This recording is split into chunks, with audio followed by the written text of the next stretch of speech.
এই পৃথিবীতে আমরা যদি মানুষ আর অমানুষ চিনতে পারতাম তাহলে অনেক কষ্টের সমাধান হয়ে যেত। এই পৃথিবীতে সবাইকে বিশ্বাস করো না, কারণ বিশ্বাসের মর্যাদা সবাই রাখতে পারে না।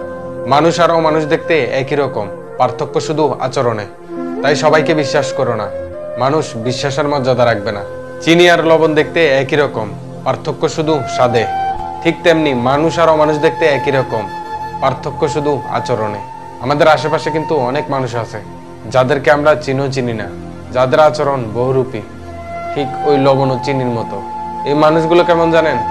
এরা আমার সাথে বসে থাকবে, কিছুক্ষণ পর আমার পাশ থেকে উঠে গিয়ে আমার নামেই সমালোচনা করবে। এই ধরনের মানুষগুলো ঠিক একই রকম, মানুষ আর অমানুষ দেখতে একই রকম, পার্থক্য শুধু আচরণে। চিনিও আপনার আশেপাশে আছে, লবণও আপনার আশেপাশে আছে। যতক্ষণ না খেয়ে দেখবেন ততক্ষণ বুঝতে পারবেন না কোনটার স্বাদ কিরকম। ঠিক তেমনি যতক্ষণ না পর্যন্ত সেই মানুষটার আচরণ বোঝা যায় ততক্ষণ পর্যন্ত বোঝা যায় না সেই মানুষটি আসলে কেমন, ভালো না খারাপ। আরেকটা সত্য কি জানো? এই পৃথিবীর প্রত্যেকটা মানুষের দুটো রূপ আছে, একটা সামনের, একটা পিছনের। যেটা আমাদের সামনে তুলে ধরে সেটা বাইরের, ভিতর রূপটা আমরা কেউই কখনোই বুঝতে পারি না। সেজন্য কোনো মানুষকে খুব সহজে মনের কথা বলে ফেলো না, খুব সহজে বিশ্বাস করো না। তাহলে দেখবে একটা সময় সেই মানুষগুলোই তোমার কষ্টের কারণ হয়ে দাঁড়াবে।